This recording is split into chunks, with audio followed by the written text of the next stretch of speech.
Bienvenue sur Hub TV Santé. Bonjour messieurs, merci d'avoir accepté notre invitation. Je vous présente sans plus tarder Tristan Chardonnay. Vous êtes le directeur commercial de Orange Healthcare.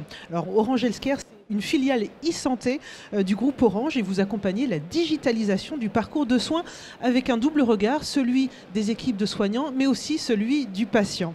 À vos côtés, Sébastien Dallet, vous êtes le directeur des marchés santé Europe, Moyen-Orient, Afrique, EMEA, de la société Nutanix, éditeur de logiciels et systèmes d'exploitation en multi-cloud. Il faudra qu'on y revienne sur ce mot multi-cloud pour bien en expliquer le sens et les enjeux.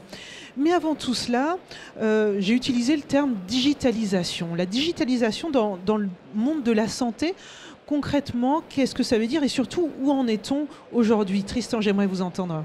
Merci à vous en tout cas de nous avoir reçus. Donc effectivement, la digitalisation aujourd'hui est un enjeu majeur, que ce soit à l'échelle des établissements ou bien sûr à l'échelle sociétale. C'est un événement majeur qui effectivement concourt à l'évolution de la société. Aujourd'hui, le constat qu'on fait en France, c'est qu'on est un petit peu en retard. Aujourd'hui, si on se compare à d'autres acteurs et surtout à d'autres pays qui consacrent peut-être plus de fonds, notamment sur ces activités. Aujourd'hui, on consacre globalement 1,5% de l'activité, ou en tout cas à la transformation digitale, quand on parle plutôt de 6 à 7% dans des pays anglo-saxons ou nordiques. Donc il y a vraiment cet enjeu effectivement d'investissement et puis cet enjeu effectivement de construire avec les professionnels de santé des nouveaux usages et cela impacte aussi les organisations. Donc on travaille effectivement sur l'accompagnement à la fois du socle, et on va en reparler je pense, mais aussi justement des parcours de soins pour proposer aux patients le bon soin avec le bon professionnel de santé, le bon établissement et tout ça dans un parcours optimisé.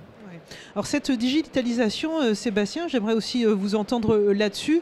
Tristan le disait, un retard français qui est constaté par les chiffres, tout simplement. Les chiffres ne mentent pas. Quels sont pour vous les enjeux de cette digitalisation ? Je pense que le retard de la France, il sera comblé très bientôt. Si je prends un angle un petit peu historique, sur les choses, en prenant du recul, les 30, 40, 50 dernières années ont été passées à digitaliser les processus administratifs, cliniques et diagnostiques dans les hôpitaux. Et on arrive à peu près au moment où c'est fait. Donc évidemment, il y a toujours des choses à peaufiner ici et là, mais globalement, cette étape-là est franchie. Et ce qui est passionnant, c'est qu'on arrive donc à l'acte 2 qui consiste justement à faire levier sur les données de cette digitalisation et aller au bout de tout ce qui est digitalisable pour cette fois-ci transformer le métier. Donc on a aidé à outiller le métier dans un premier temps. Maintenant, on peut réellement avoir un impact sur l'organisation des soins, l'efficience des soins et l'engagement du patient. Et cet acte 2, c'est évidemment quelque chose qu'il est très difficile d'engager quand tous les moyens, qu'il s'agisse des budgets, qu'il s'agisse des équipes ou de l'attention managériale, est encore embolisé par l'acte 1. Donc notre défi, c'est de réussir à dégager ces marges de manœuvre pour embrayer sur la suite.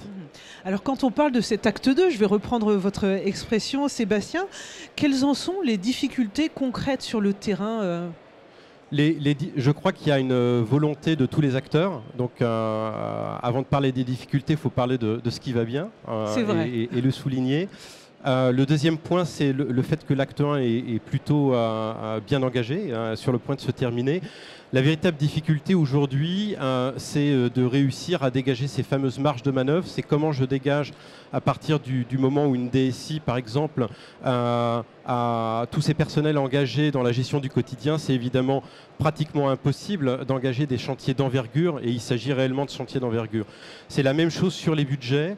Peut-être aussi faudrait-il que la gestion de la donnée et des systèmes d'information soit compris comme de plus en plus stratégique par les directions d'établissement. Je crois que c'est le cas pour les gens que je rencontre, mais ça nécessite d'être systématisé culturellement. Et d'ailleurs, avec l'émergence de ce nouveau métier de responsable sécurité des systèmes d'information, j'imagine que ça participe de cette prise de conscience. J'aimerais vous entendre aussi, Tristan, sur ce point. Oui, effectivement, je voulais juste rajouter un point, c'est qu'aujourd'hui, le constat qu'on fait, c'est qu'il y a une grande difficulté pour les établissements à mettre en place justement leur schéma directeur. Alors, nous, on préconise effectivement une transition douce, justement pour la mise en œuvre et l'interopérabilité de ces différents systèmes. Mais voilà, on est vraiment dans cette dimensionnement sur gérer l'interopérabilité, l'hétérogénéité des systèmes et accompagner les DSI, mais plus globalement accompagner donc les DSI en particulier, mais globalement effectivement ces acteurs pour faire en sorte que ces systèmes puissent fonctionner entre eux à court terme et construire effectivement le système de santé de demain. Ouais. J'aimerais qu'on fasse un focus sur les enjeux de sécurité.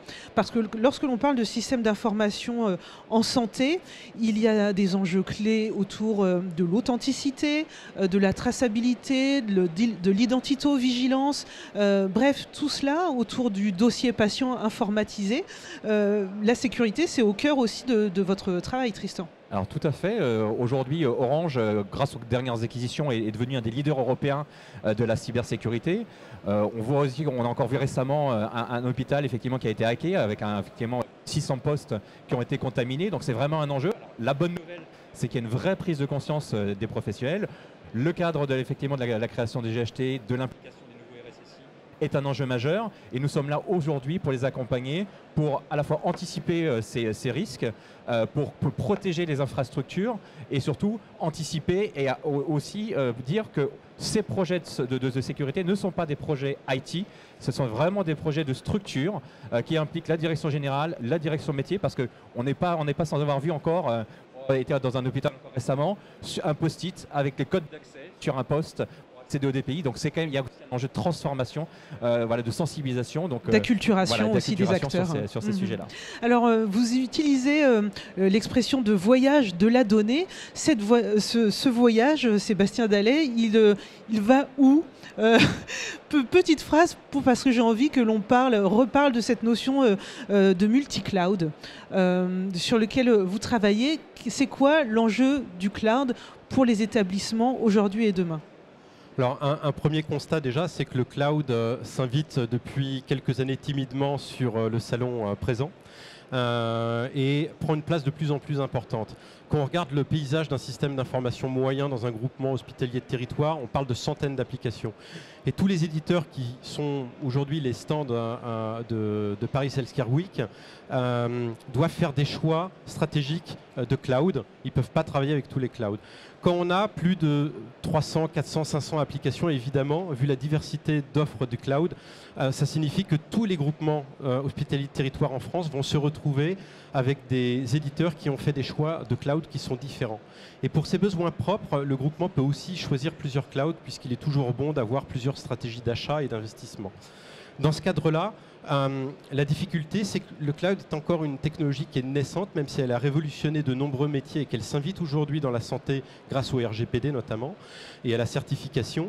La difficulté pour les groupements et leurs DSI, c'est de tracer des trajectoires de gestion multi-cloud avec les moyens qu'ils ont.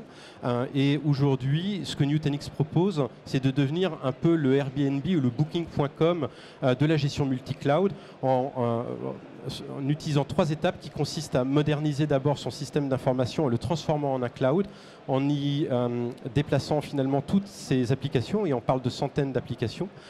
À ce stade, le groupement ou l'établissement aura déjà dégagé de très grandes marges de manœuvre pour s'attaquer donc à l'innovation, à l'acte 2 donc de la numérisation de la santé.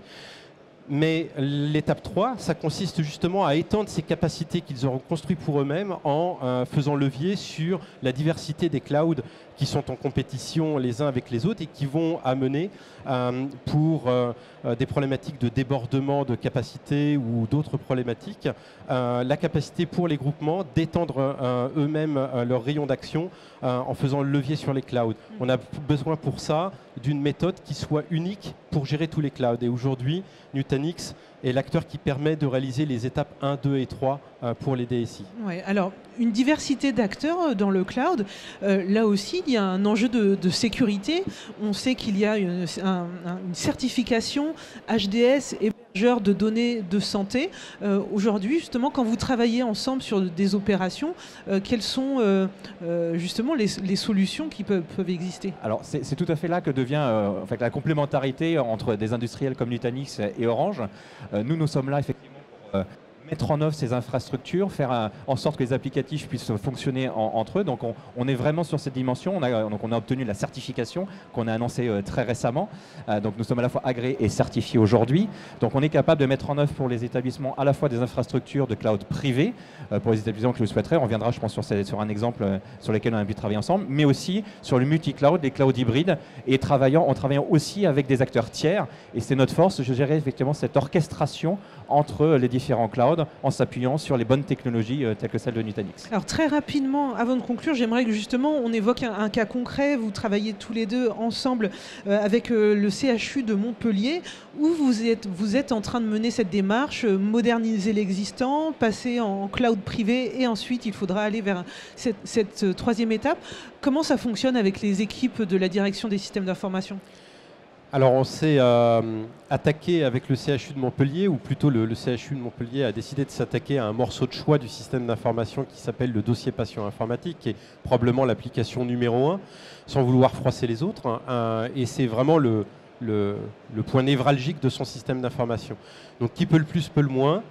Cette opération qui est menée conjointement entre le CHU, Orange et Nutanix a permis de faire évoluer donc, la plateforme de dossier patient. Il faut comprendre qu'un dossier patient, c'est un logiciel qui est là, entre guillemets, pour l'éternité. Il va supporter quelque part toute l'activité de l'hôpital comme une épine dorsale le plus longtemps possible, puisque la migration est très pénible. Et donc, il y a eu, au fil des évolutions, des besoins de plus en plus forts, si vous voulez, d'informatique et de cloud, permettant donc de supporter cette activité croissante. Et on a, par rapport aux 3 étapes que je décrivais, créé les 2 premières étapes qui consistent à créer un cloud privé pour le CHU, à y déplacer cette application qui est de loin la plus importante. L'étape 3, c'est évidemment d'étendre ça non seulement au reste du système d'information, mais de faire levier sur l'existence désormais de plus en plus de cloud publics disponibles pour arriver à créer les extensions qui vont permettre au CHU de déployer ses ailes sur de plus en plus d'usages numériques. Très bien. Un complément, Tristan, rapidement. Très rapidement compléter. Aujourd'hui, la première étape, c'était vraiment la construction de ce socle. Il va permettre, d'une part, répondre aux besoins du CHU, mais après, de pouvoir s'étendre à l'ensemble des sites du GHT. Donc, on est vraiment dans une dimension GHT. Et l'étape ultime, effectivement, c'est d'ouvrir effectivement ce système d'information à d'autres acteurs, à l'écosystème. Donc, c'est les grands programmes de type IPA. Exactement, les plateformes. Voilà, les plateformes ouvertes. Très bien, merci beaucoup à vous deux, Sébastien Dallet et Tristan Chardonnet. Je donne vos sites internet pour en savoir plus, nutanix.fr et healthcare.orange.com. Merci à vous deux et à très vite sur le plateau de Hub TV Santé.